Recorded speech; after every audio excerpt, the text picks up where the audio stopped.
Russia, France, and Great Britain adopted a declaration in 1915 denouncing the mass murder of the Armenians as a violation of human rights and promised punishment for members of the Ottoman government responsible for the killings.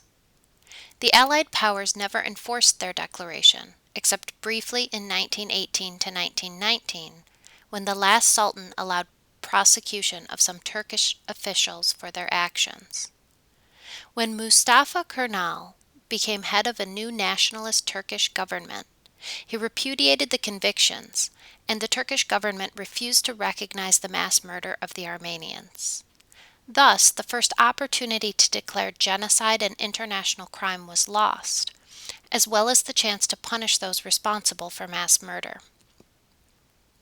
In 1917, the Chilean jurist Alejandro Alvarez proposed an international agreement to protect human rights. On October 12, 1929, the International Law Institute adopted a Declaration of Human Rights. They raised the proposal with the League and in meetings of NGOs in 1931 and 1933, but the League failed to act. On January 20, 1933, the anti-Semitic policies of the new Hitler regime were raised for the first time at the League, and a petition documenting anti-Semitic actions was presented to the League in May 1933. In response, the League did create the High Commissioner on Refugees.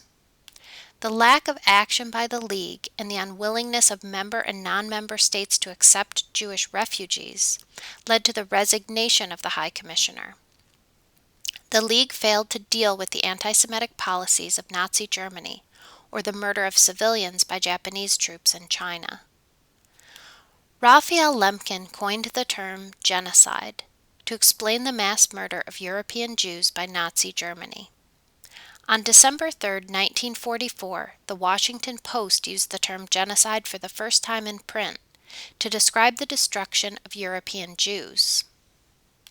In 1946, Lemkin went to the United Nations to raise the issue and drafted a declaration on genocide. After intense lobbying by Lemkin, Cuba, India, Panama, and Saudi Arabia suggested consideration of a declaration against genocide in October 1946. Ironically, the passage of a statement on genocide was considered separately from the United Nations Declaration on Human Rights. Finally, on December 11, 1946, the General Assembly passed a resolution denouncing genocide. The resolution authorized an international treaty to ban genocide. Secretary General of the United Nations, Triv Lai, requested the assistance of Lemkin in drafting the treaty. Lemkin continued to lobby member states and individuals outside of the UN to support the proposal. An appeal endorsing a genocide treaty appeared in the New York Times on November 11, 1947. Lemkin drafted some of the key language of the 1948 Convention on the Prevention and Punishment of the Crime of Genocide, passed by 55 members of the General Assembly on December 9, 1948. Enough countries ratified the convention by October 1950 that it went into effect on January 12, 1951.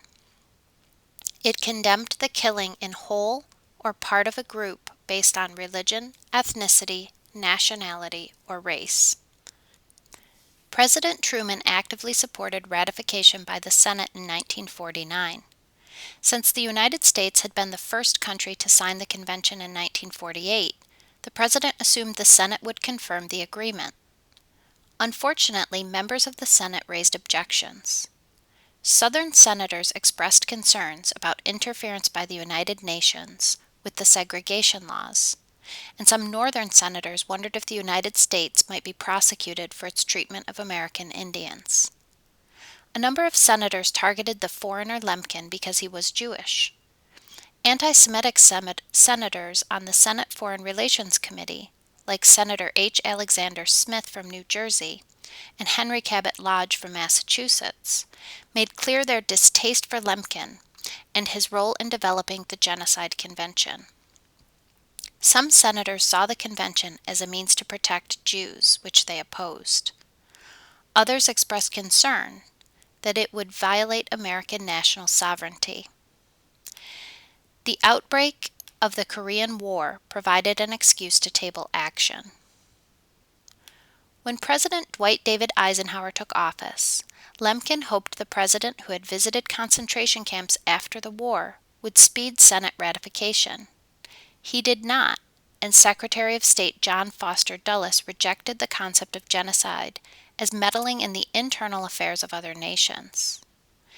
In the 1950s, Lemkin hoped to generate support for ratification by writing a book about genocide, but publishers rejected it, saying it would not sell. Lemkin died in 1959.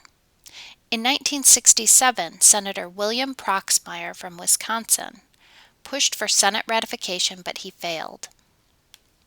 Almost 20 years had passed, but the Senate refused to act on the treaty. Proxmire continued his efforts through the 1970s to obtain passage, but failed to move his Senate colleagues. In 1985, President Ronald Reagan made a mistake and put a wreath in the Bitburg Cemetery on graves of Waffen SS men while visiting Germany. Veterans and Jewish groups denounced this action. To make amends for his mistake, he visited Bergen-Belsen. When he returned home, Reagan endorsed the Genocide Treaty. Several Republican senators, including Jesse Helms from North Carolina, Orrin Hatch from Utah, and Richard Lugar of Indiana, continued to oppose ratification. Finally, in October 1988, the Senate ratified the Genocide Treaty, and Senator Proxmire gave his last speech on the issue of passing the Convention Against Genocide.